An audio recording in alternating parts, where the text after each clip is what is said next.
estamos hoje aqui para mais um Debates Virtuais com a professora Lorena Tossi, que tem uma tese de doutorado muito interessante sobre a obrigatoriedade dos precedentes na Argentina. A professora Lorena é professora da Universidade de Buenos Aires de Direito Constitucional, trabalha temas relacionados tanto aos precedentes, à jurisdição constitucional, como também em relação aos direitos fundamentais. E aí, começando a nossa entrevista de hoje, e te agradecendo por topar participar de debates virtuais, eu queria saber como que você passa de aluna da Universidad de Buenos Aires a profesora. Bueno, primero muchas gracias por la invitación. Fue un tránsito rápido. Cuando estaba estudiando en la Universidad de Buenos Aires, una de las últimas materias es Derecho Constitucional Procesal.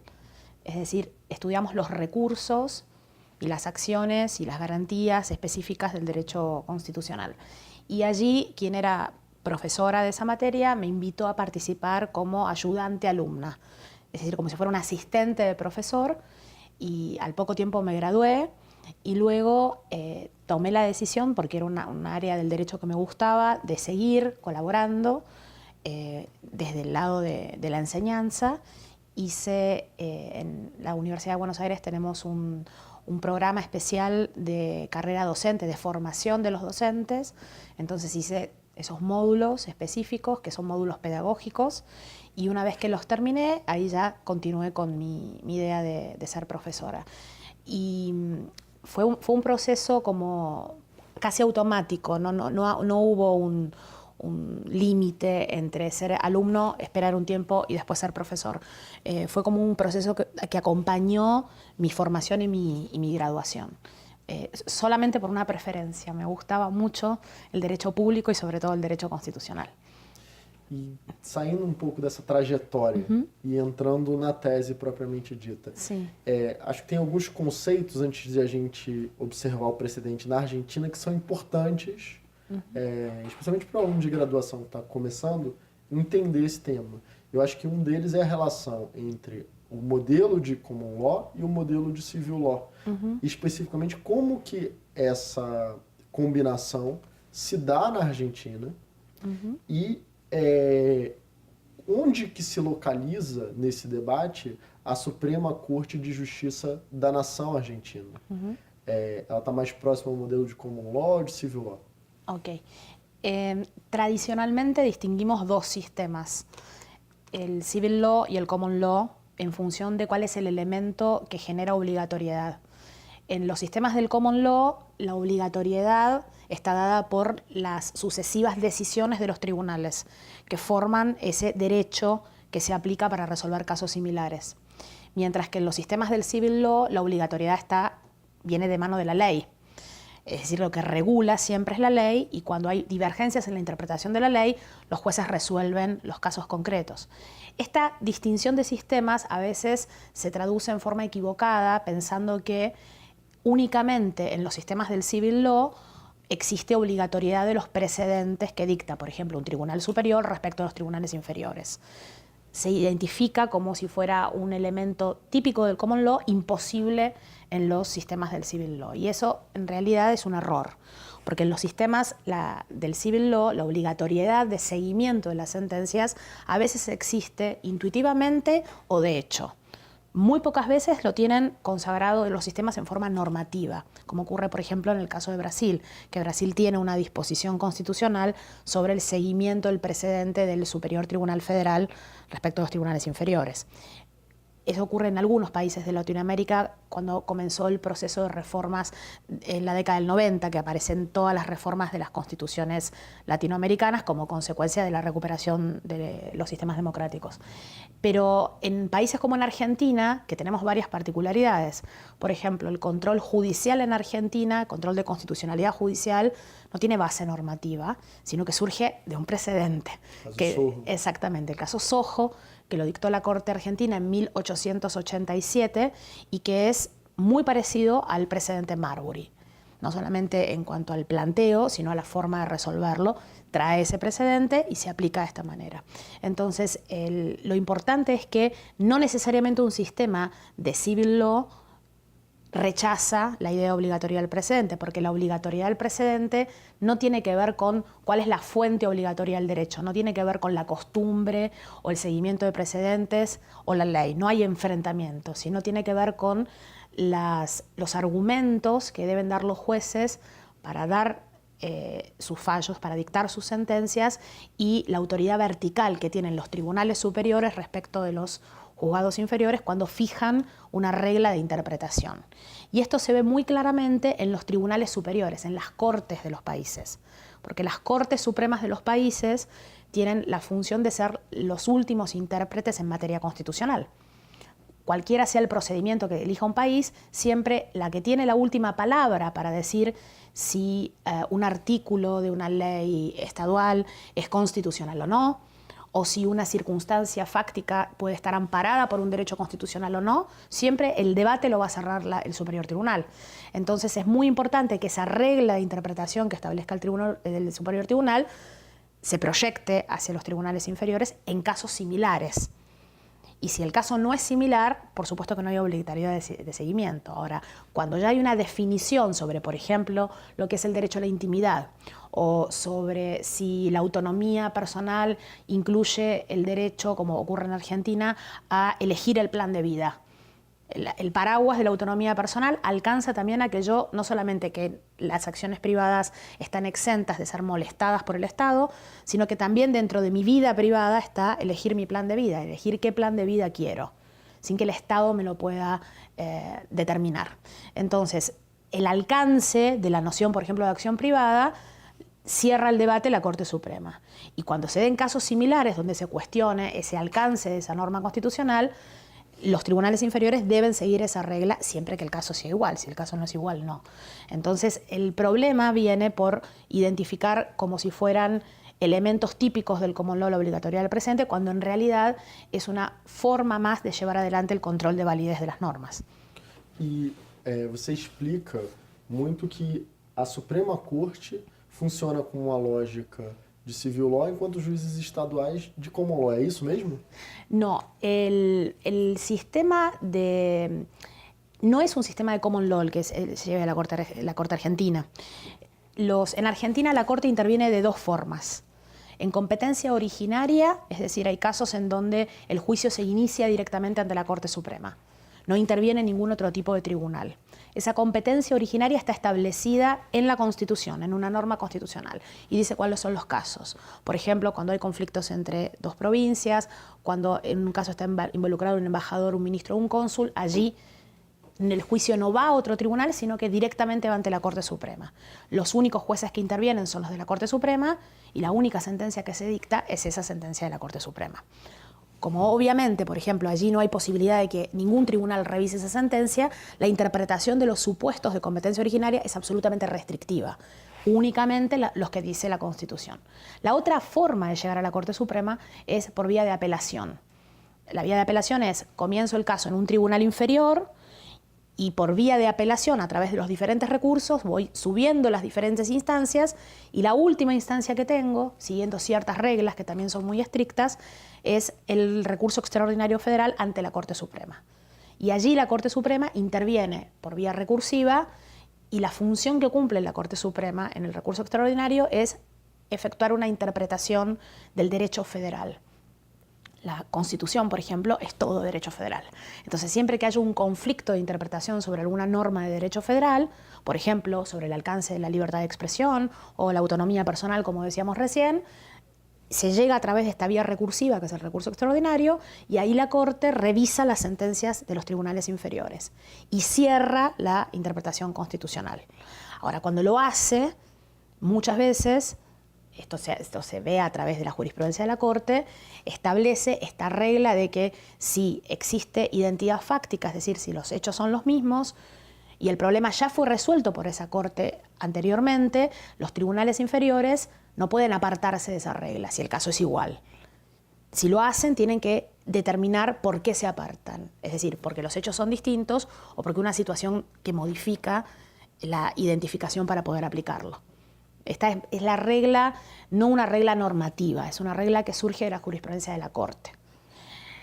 Lo que ocurre es que no funciona como un sistema de common law, porque no es common law.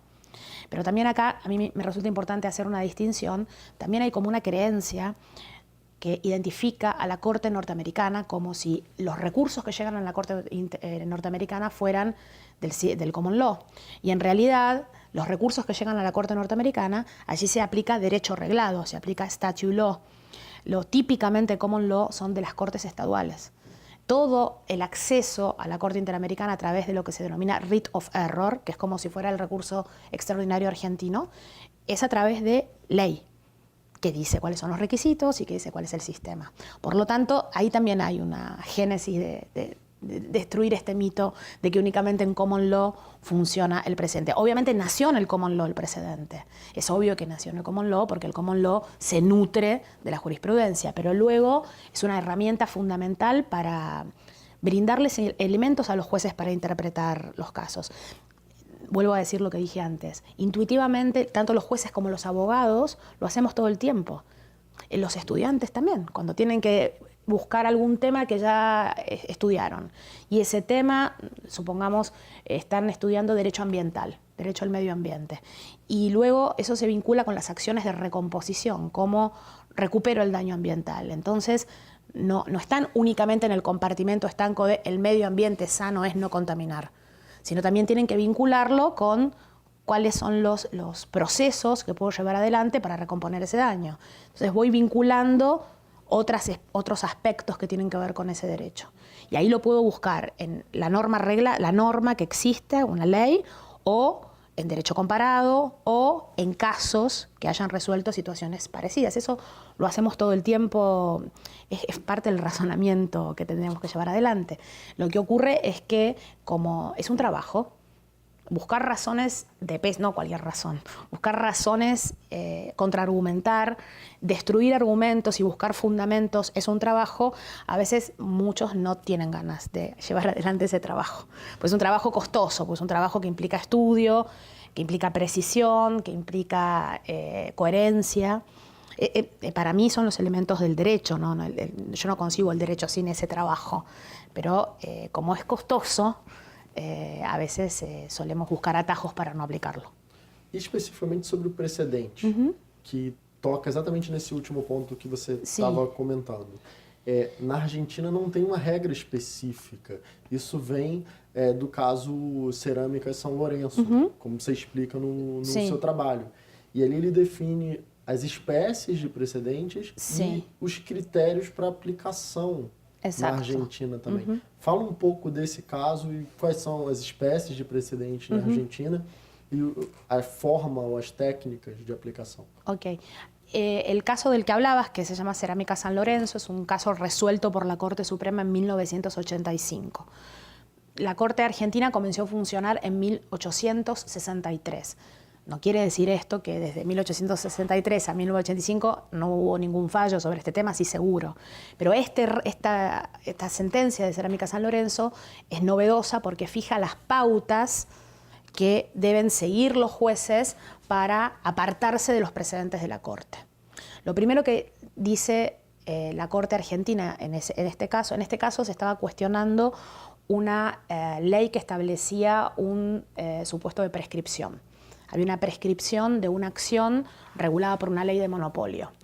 El juzgado de primera instancia hace lugar a la excepción de prescripción que había planteado la empresa Cerámica San Lorenzo y la Cámara de Apelaciones revoca esa decisión dejando sin tener en cuenta un precedente que había dictado la Corte que ya había interpretado que esa ley se aplicaba de determinada manera. Revoca la decisión sin dar fundamento por qué no seguía el precedente de la Corte Suprema. Entonces, esa sentencia tiene un defecto en su fundamentación. En Argentina las denominamos sentencias arbitrarias por fundamento aparente, porque les falta un fundamento. Vieron que las sentencias tienen dos tipos de fundamentos. Los fundamentos tienen que ver con los hechos del caso y los fundamentos normativos. Y también hay otro fundamento que es el tránsito entre los hechos y el derecho. Esta sentencia aplicaba fundamentos que parecían fundamentos pero no lo eran, por eso eran fundamentos aparentes, y además no explicaba por qué no aplicaba una regla constante que había tenido la Corte Suprema sobre los alcances de esa ley que determinaba la viabilidad o no de la prescripción de esta acción. Entonces, la Corte empieza diciendo lo siguiente: si bien es cierto que los precedentes que dicto son obligatorios en los casos que resuelvo, es decir, que yo revoco sentencias de tribunales inferiores, en otros casos los tribunales inferiores deben tomar en cuenta la jurisprudencia de la Corte Suprema y se pueden apartar si demuestran que existen otros fundamentos. Tienen que dar el fundamento de por qué no siguen el precedente que ya resolvía ese problema. Ese precedente puede haber sido dictado hace 30 años o hace 5 minutos. Lo importante es que si ya hay una decisión de la Corte sobre un punto determinado, sobre el alcance de una norma constitucional, sobre el alcance de una norma infraconstitucional, lo que tienen que hacer es decir, esta regla no se aplica a este caso por este motivo o este motivo. Si no hacen esto, si no explican por qué no lo aplican, si no explican los motivos por los cuales no lo tienen en cuenta, la sentencia es arbitraria porque carece de fundamento, falta el fundamento. Y el fundamento es decir, ¿por qué no aplico esta regla a este caso? Esto se llama, en la teoría del precedente tradicional, distinguishing. Distinguir las circunstancias fácticas que hacen que un caso sea igual o un caso no sea igual. Entonces, lo que hace la Corte en Cerámica San Lorenzo es decir, si bien es cierto que no hay una regla normativa que diga que el precedente es obligatorio, debe funcionar de la siguiente manera. Deben seguir nuestros precedentes, es decir, las reglas que fijamos sobre el alcance de determinadas normas se van a expandir respecto de otros casos, tienen que ser tomadas en cuenta cuando se resuelvan, y si se quieren apartar, le dicen los jueces inferiores, deben expresar los motivos. Lo que está diciendo ahí es tienen que hacer el distinguishing. Entonces, ahí implícitamente están los elementos esenciales del precedente. No caso Cerâmica São Lourenço, se estabelece esse dever de tratar casos iguais, igualmente. Exatamente. Porque aqui no Brasil, o Código de Processo Civil, no artigo 926, fala do dever de coerência, de estabilidade dos precedentes, que a doutrina vem explicando como esse dever de autorreferência, quer dizer, de fazer referência aos próprios casos e justificar a manutenção ou mudança. E também ele estabelece que é possível a distinção, mas justificada. Você trabalha um caso que é o caso Fight, não é isso? Sim. Dá um exemplo de distinção, porque às vezes o aluno de graduação entende o conceito, mas na hora de explicar... Muy bien, recién explicamos la primera regla de la doctrina de precedente, que es el distinguishing, que es distinguir las circunstancias de hecho. Si un caso es igual, tengo que aplicar la misma regla. Si un caso no es igual, tengo que demostrar por qué no es igual y aplicar otra regla. Esto es la obligatoriedad vertical, es decir, los precedentes del Tribunal Superior respecto a los tribunales inferiores. Y luego está otro elemento de la doctrina precedente, que es el overruling, que quiere decir dejar sin efecto un precedente. ¿Cuándo abandono un precedente? ¿Cuándo digo este precedente no funciona más? Decido abandonarlo. Bueno, esto se ve en los tribunales superiores. Y el overruling es cuando tengo que dar los motivos por los cuales esa regla de ese precedente decido abandonarla, no se aplica más a este caso. Y lo que tengo que hacer es deconstruir los argumentos, destruir esos argumentos, decir cuál es el motivo por el cual esa regla que establecía una interpretación específica de la ley, hoy no estaría vigente. En Argentina pasó hace poco. No quiere decir que tampoco haya pasado nunca, sino que los que buscamos precedentes por todos lados miramos la jurisprudencia de la Corte con lupa en este caso. Seguramente, como sabrás, la Corte argentina tiene una nueva composición hace poco y ingresaron dos nuevos jueces a la Corte. Y este año se revisó un precedente bastante viejo que había dictado la Corte Suprema, que es el precedente Fight, que es Fight era un ministro de la Corte Suprema. En ese caso lo que se revisa es lo siguiente. Cuando se llevó a cabo la reforma constitucional de 1994, en Argentina el procedimiento de reforma comienza con una decisión del Congreso. El Congreso dicta una ley que declara la necesidad de la reforma y en esa ley el Congreso establece el temario de los puntos que el órgano que va a llevar adelante la reforma, que es la Convención Constituyente, va a discutir. Esa ley establecía cuáles eran los puntos y establecía que en caso de que la Convención Constituyente reformase un punto que no estaba habilitado en el temario, esa modificación era nula. Es decir, tenía como consecuencia la nulidad. La nulidad, el efecto jurídico de la nulidad es la inexistencia, es una norma inexistente. En el 94, cuando se lleva adelante la reforma, modifica la Convención Constituyente, decide establecer un límite de edad para los jueces de la Corte Suprema. Dice que luego de cumplidos los 75 años, los jueces de la Corte Suprema requieren de un nuevo acuerdo. En Argentina, los jueces de la Corte Suprema los nomina el presidente de la Nación, elige los candidatos al presidente de la Nación, y luego el Senado, que es la representación del Estado federal, es el que da el acuerdo para esos nombramientos. Desde el 2003 tenemos también un procedimiento en el medio que se lleva adelante audiencias públicas en donde los candidatos propuestos por el presidente responden preguntas del Senado y también pueden presentarse impugnaciones a esas candidaturas. Es una forma de hacer abierta la discusión de cuáles son los candidatos de la Corte. Bueno, esa reforma constitucional incorporó en el artículo 99, inciso 4 de la Constitución Nacional, esto que acabo de decir. Cuando los jueces de la Corte Suprema cumplan 75 años, requieren de un nuevo acuerdo del Senado que les da el cargo por 5 años más. Esto quiere decir que si un juez de la Corte llega a 75 años y el Senado no le da el acuerdo, ya no es más juez de la Corte. Y si le da el acuerdo, se queda por 5 días más. Cuando se reforma la Constitución, se incorpora esta cláusula que, como te decía, en la ley de necesidad de reforma este tema no estaba habilitado, y uno de los jueces de la Corte ya tenía 76 años, que era Fait. Entonces, plantea una acción judicial, que es una acción declarativa de certeza, para que determinen si se le aplica o no ese artículo constitucional a él. Obviamente que no lo resuelve él, sino se lo plantea a otros jueces. Y cuando llega el caso a la Corte, por supuesto que no vota él, porque si no sería bastante ridículo. Y en el año 99, la Corte Suprema, sin este juez, dicta un precedente en donde establece que esa norma nunca pudo haber sido incorporada a la Constitución porque no estaba habilitada. Por lo tanto, establece una solución particular que, para decirlo de una manera muy sencilla y no explicar algunas cuestiones técnicas de control de constitucionalidad, es como si no existiese límite de 75 años para los jueces de la Corte. Hay un problema porque en Argentina el control tiene efectos para el caso concreto, tiene efectos de inaplicabilidad para el caso concreto. Entonces es una sentencia bastante extraña en cuanto a cómo construye los efectos expansivos de esa decisión.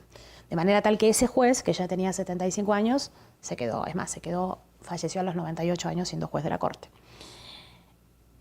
Ese precedente había convalidado la incorporación del artículo 99, inciso 4 a la Constitución, pese a no haber estado habilitado.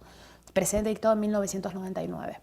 Este año, a principio de año, llega un caso a la Corte de un juez federal, porque también ese límite se aplicaba para los jueces federales, que ya tenía 75 años y que había iniciado una acción judicial para hacer lo mismo que había hecho Fait, es decir, yo me quiero quedar, esa norma es inconstitucional, y con mucha tranquilidad, porque la Corte ya lo había resuelto 20 años antes. Llega el caso a la Corte, el caso se llama Schifrin, y la Corte, en la nueva integración de la Corte, deciden mayoría de 4 y un juez únicamente en disidencia, la mayoría de 4 decide dejar sin efecto el precedente. Hacen el overruling del precedente Fait. De una manera muy particular, pero aparte tiene un backstage interesante el caso. 2 de los jueces de la mayoría fueron convencionales constituyentes en 1994. Tenemos esa particularidad en Argentina. En la Corte tenemos convencionales de la reforma, que es la Constitución que están aplicando todos los días. Entonces no tenemos que hacer como los originalistas de pensar que decían los constituyentes originarios. Los originarios no los tenemos, pero sí tenemos los constituyentes del 94. Entonces están interpretando normas del 94 y están ahí sentados. Entonces hacen el overruling del precedente, diciendo este precedente hoy ya no está más vigente, porque era contingente para ese determinado momento, porque pasaron 20 años y esa regla la debemos modificar. Por lo tanto, a partir de ahora, ese límite que se estableció en 1994, los 75 años, es válido, está vigente. Entonces Schifrin no le pasa lo mismo que a Fait. Schifrin no se tiene que quedar como juez, es más, se tiene que ir, porque tiene más de 75 y no tiene acuerdo del Senado. Y en ese caso que te comentaba, Schifrin tiene esta particularidad. Los 4 votos de la mayoría hacen el overruling aplicando regla del precedente, y el voto en disidencia, que es del ministro Rosenkrantz, dice por qué no hace el overruling, haciendo qué, aplicando la regla del precedente. Entonces es interesante porque partiendo de la misma premisa, es importante que respetemos los precedentes de la Corte. Los dos votos dicen lo mismo. Aplican el mecanismo con soluciones diferentes porque son posturas que dicen creo que este precedente no debe aplicarse más o creo que sí. No uso el verbo creo, pero no son creencias, tienen que ser argumentos jurídicos de peso y están presentes en los casos. Você falou também da reforma de 94 da Argentina, que é o que institui o status constitucional para os tratados de direitos humanos. Sim. Eu acho que aqui no Brasil a gente avançou muito na discussão de precedente, mas esse diálogo dos precedentes do Supremo com a Corte Interamericana e com o sistema interamericano ainda é algo subteorizado aqui. Acho que a gente precisa avançar. E na Argentina vocês estão bastante desenvolvidos nisso. Sim. E eu queria ouvir falar um pouco como que na Argentina se vê essa decisão, ou melhor, essa sentença e essa medida provisional da Corte Interamericana. Isso também é um precedente, de um lado. E, por outro lado, como que se dá essa recepção desse caso por essa Corte Constitucional? Uhum. Porque você trabalha também um caso que a gente tem incorporado aqui, a Suprema Corte da Nação Argentina mudou de ideia, retrocedeu, que é o caso do Ministério. El Ministerio de febrero de este año, sí. E Fue un año muy movido. Como Será que é isso mesmo? Retrocedeu, tirou a vinculação às sentenças da Corte Interamericana ou não é bem assim? Ok, primero voy a hacer una referencia de la primera parte de tu pregunta, que es cuál es la doctrina que sigue la Corte sobre el precedente interamericano, por decir. ¿Qué importancia le da la Corte Argentina a las sentencias de la Corte Interamericana? Desde 1995, es decir, ni bien se reforma la Constitución Nacional, que otorga jerarquía constitucional a una serie de tratados internacionales, entre ellos la Convención Americana de Derechos Humanos, la Corte Argentina tenía una jurisprudencia que decía que sostenía que la jurisprudencia de la Corte Interamericana o las opiniones consultivas eran una pauta de seguimiento cuando en los casos se resolviese la aplicación de esas normas. Es decir, que era una pauta interpretativa de seguimiento. Y a partir del año 1995, en un precedente que se llama Giroldi, y luego hay otro que se llama Bramajo, son varios sucesivos, la Corte Argentina dice que es una pauta de seguimiento obligatoria. Es decir, que cuando tengo que resolver casos en donde estén involucradas normas de la Convención Americana, debo, para resolver esos casos, tener en cuenta las sentencias de la Corte Interamericana o las opiniones consultivas, porque son pauta de seguimiento obligatorio. Esto ocurrió de esta manera hasta que en el año 2000, impacta todavía más en el año 2005, cuando la Corte Argentina dicta el precedente Simón, en donde declara la inconstitucionalidad de las leyes de obediencia debida de punto final, y lo hace siguiendo un precedente de la Corte Interamericana que es Barrios Altos. Entonces dice, debo, porque si no tengo responsabilidad internacional, seguir la decisión de la Corte Interamericana, porque la Corte Interamericana es la última intérprete del alcance de la Convención. Por lo tanto, como yo además de ratificar el tratado estoy sometido a la competencia de la Corte, considero que tengo que traer esa pauta interpretativa.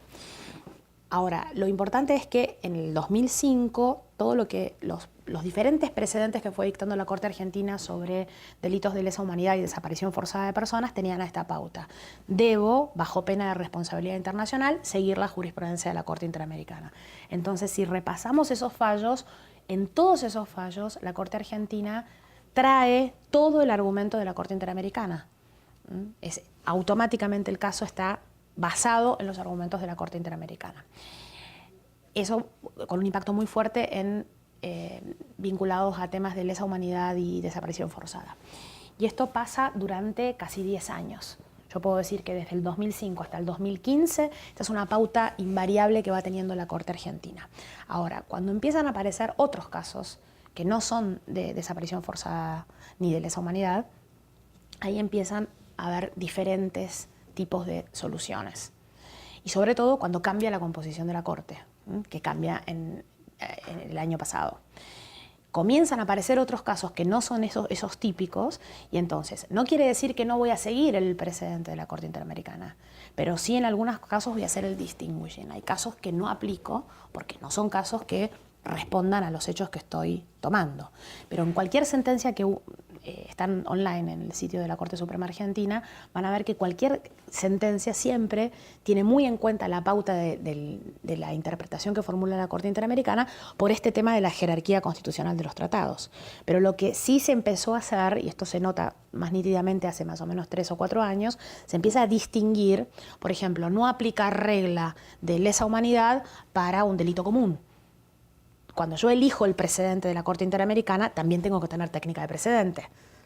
Parece una obviedad, pero a veces pasa. Los términos generales de una sentencia no son la regla de interpretación. La sentencia, yo tengo que descubrir cuál es la regla, cuál es el holding, cuál es la ratio decidendi. Esa es la regla interpretativa. Ahora, todo lo demás puede ser argumentos generales. Los argumentos generales sirven como argumentos generales, pero no son la pauta que puede resolver casos similares posteriores. Entonces, sigue siendo una pauta interpretativa la jurisprudencia de la Corte Interamericana, sin dudas. Lo que ocurre es que empieza a haber un distingo en términos de no aplicación irrestricta. ¿Y cómo se debe eso? En ministerio. Y el ministerio no. En ministerio fue un caso revolucionario porque la primera lectura que hicieron muchos es la Corte es regresiva, la Corte Argentina es regresiva, la Corte Argentina no cumple sentencias de la Corte Interamericana. Que es curioso porque si lees muchas sentencias de la Corte Interamericana, cuando la Corte Interamericana empieza a construir la doctrina del control de convencionalidad, que también es de base de precedente, que lo hace primero en Almonacid Arellano en el 2006, trabajadores cesados y todos los precedentes que vienen después, pero digo estos dos porque los hace con diferencia. Siempre que fue construyendo esa doctrina del control de convencionalidad, es decir, primero una especie de control, luego en todos los casos, luego por el tribunal que ejerza el control de constitucionalidad, luego de oficio, y luego todos los integrantes del Estado, no solamente el Poder Judicial, sino todos lo deben hacer, llego a Hellman con esto. Es decir, todo ese abanico de control de convencionalidad, en muchas de esas sentencias dice, se toma como argumento para legitimar ese control en los tribunales superiores de muchos países nos siguen. Y citaba la Corte Argentina. La citaba como un argumento para decir, hay un tribunal superior de país que sigue todas las sentencias nuestras. Bueno, pongo este dato porque entonces cómo era el mejor alumno y se convirtió en el peor alumno, es demasiado extremista pensar eso. La distinción es qué es el caso ministerio, que involucra el caso ministerio. Lo voy a explicar brevemente. En el caso ministerio es un oficio que llega al Ministerio de Relaciones Exteriores porque en el proceso de ejecución de una sentencia en donde fue condenado el Estado argentino, se requiere al órgano que va a cumplir esa sentencia que establezca el grado de cumplimiento de las medidas de reparación que había establecido la Corte. El caso ministerio se vincula con un caso que se denomina Fontevecchia, que es un caso en donde se condenó al Estado argentino por afectación de la libertad de expresión, porque en un proceso judicial que había iniciado el expresidente Menem contra la revista Noticias, Fontevecchia era el editor de la revista Noticias, se había aplicado una indemnización por afectación del derecho al honor, porque se había publicado la imagen de un hijo extramatrimonial del presidente y se había hecho referencia en una nota. Entonces, llega el caso a la Corte Interamericana y la Corte Interamericana dice que haber aplicado una indemnización civil a periodistas por haber publicado las fotos de un hijo extramatrimonial del presidente viola la libertad de expresión porque genera una especie de censura. Permitir indemnizaciones pecuniarias por publicaciones periodísticas afecta la libertad de expresión. Entonces, en esa sentencia que la dicta la Corte Interamericana, establece que se tienen que dejar sin efecto las indemnizaciones que tenían que pagar los periodistas al expresidente y que se debe dar a publicidad la sentencia de la Corte Interamericana. La Corte Argentina tiene un sitio web y allí están publicadas las sentencias novedosas e importantes. Y la tercera medida de reparación que establece la Corte Interamericana es que deben revocar la decisión. Cuando llega el oficio al Ministerio de Relaciones Exteriores, tiene que decir, se deje sin efecto las indemnizaciones, se publique la sentencia y el tercer punto es revocar la decisión. Entonces el Ministerio de Relaciones Exteriores le manda un oficio, que es como si fuera un pedido de informes, a la Corte Suprema, ¿Por qué? Porque le dice, esta tercera medida te corresponde a vos, porque la única que puede revocar el fallo sos vos. Hablaban del fallo dictado en Argentina, no el fallo de la Corte Interamericana. Cuando llega el caso a la Corte Argentina, entonces la Corte dice, primero, yo no puedo revocar mis propias sentencias porque la Corte Interamericana no es cuarta instancia de apelación, porque lo dijo la propia Corte Interamericana. El argumento es, para llegar a la Corte Interamericana yo debo acreditar sobre todo un requisito, que es el agotamiento de todos los recursos internos. Si no agoto todos los recursos internos, salvo la excepción de que en mi país no me permitan agotar los recursos internos, es un requisito esencial. Y de ahí viene el carácter subsidiario. Y además, como todos sabemos, hay jurisprudencia constante de la Corte Interamericana diciendo yo no soy cuarta instancia de revisión. Entonces dice, no puedo revocar una decisión. Revocar es que yo misma, último tribunal de mi país, deje sin efecto una sentencia. Y dentro de mi sistema constitucional esto no está permitido. Por lo tanto, esta última reparación no la puedo cumplir. Ese es el caso ministerio. Entonces, la interpretación es cuál es la competencia que tiene la Corte Interamericana cuando establece las medidas de reparación. Y hace unas semanas, ahora se está llevando a cabo el seguimiento de cumplimiento en la Corte Interamericana de esa sentencia. Esa sentencia impactó muchísimo, porque fue el primer país que dijo yo no revoco, sin haber seguido el sistema, ¿no? El primer país que dijo yo no voy a revocar la sentencia. Sabemos que Brasil y Uruguay dicen no me importa que me condenes, no cumplo las sentencias. Pensemos en Gómez Lund y en Hellman. Pero Argentina, que era el mejor alumno del planeta interamericano, dice revocar no lo revoco. Entonces, cuando se hacen las denuncias ante la Corte Interamericana porque la Corte no cumplía, el 18 de octubre de este año dicta una sentencia a la Corte Interamericana sobre el seguimiento del cumplimiento de la sentencia. Y en el considerando 16 es muy, muy curioso porque la Corte Argentina en la sentencia de febrero dice cuando usted utiliza la palabra revocar, está diciendo que yo tengo que dejar sin efecto mi sentencia.